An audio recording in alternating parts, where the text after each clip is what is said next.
Once upon a time, the world was a bright and beautiful place created by God, but as time went on, people became dark and arrogant.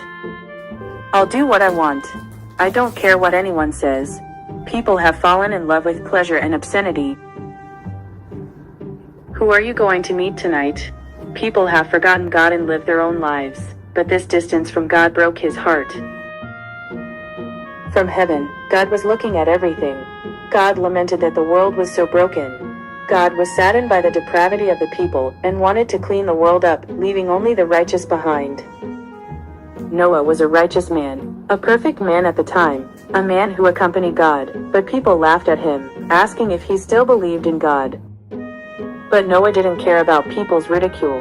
He lived by serving God and praying honestly in God's eyes.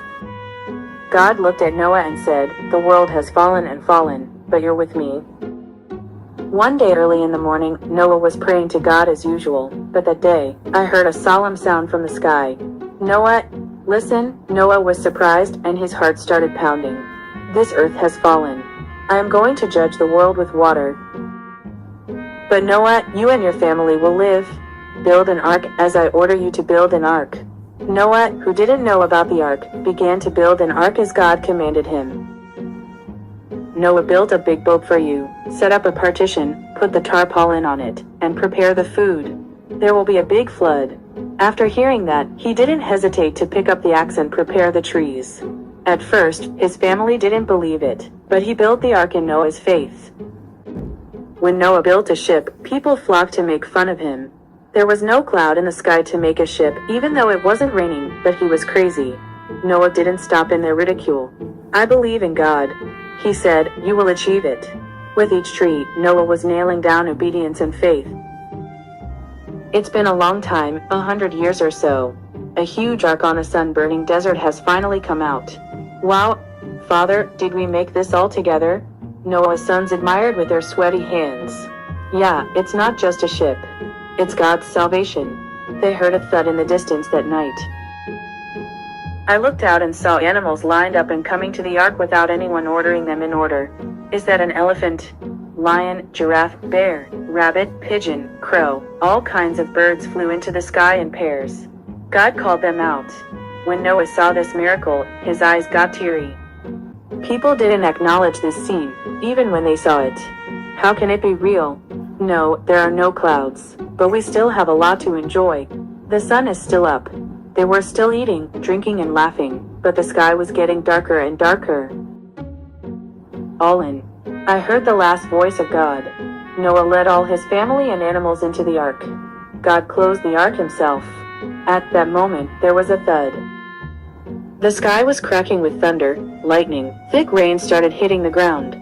Is that rain? Real rain.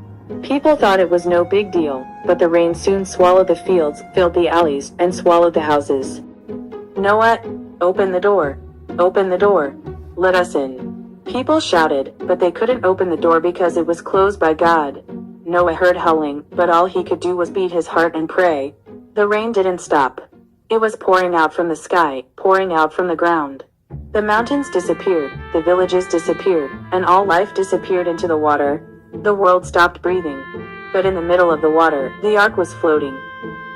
In the boat, Noah's family animals were quietly breathing. "Father, we survived, right?" "Yes, we survived by God's grace."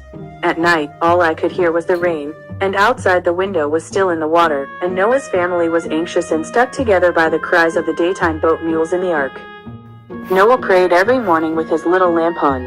"God, let us see the new sky and the new earth at the end of our knowledge." 1, 2, 30, 40 days, the ark was shaken, but God remembered them. And one day, the rain stopped. "Hush! Listen, there is no sound of rain anymore." The children's eyes twinkled, and Noah opened the door with the small window of the ark. The rain stopped and the sun began to shine. But the ground was still a sea of water. God restored the earth. Noah waited in the ark. Perseverance was another name for faith. A few days later, Noah sent a bird out of the window. The pigeon flew away and returned to its empty wings. It means there was no rest yet. A few days later, Noah sent the pigeon back, and this time, the pigeon came back with an olive leaf. "Father, it's a leaf. The earth is back again." At last God said, "Get out of the ark, get out of your sons and your pride animals." Noah moved on slowly and was thrilled to smell the dirt. It wasn't just a step, it was a new beginning. The sky was clear, and Noah's family ran through the grass laughing. Noah built an altar on the ground and offered a burnt offering. "Lord, remember that we will not live like the old people." God received the scent and made a new covenant with Noah. He hung a rainbow in the sky, as proof of the covenant that I will never destroy the world with water again. They stopped breathing and looked up at the sky.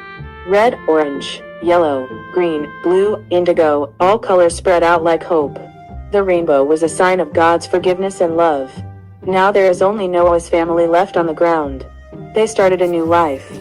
At first, I was at a loss, but the children started running, and the seeds began to grow.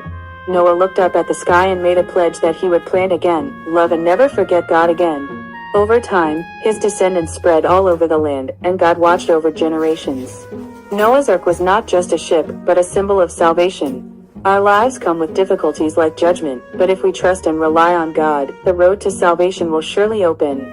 Today, in the Bible, it was Noah's Ark story.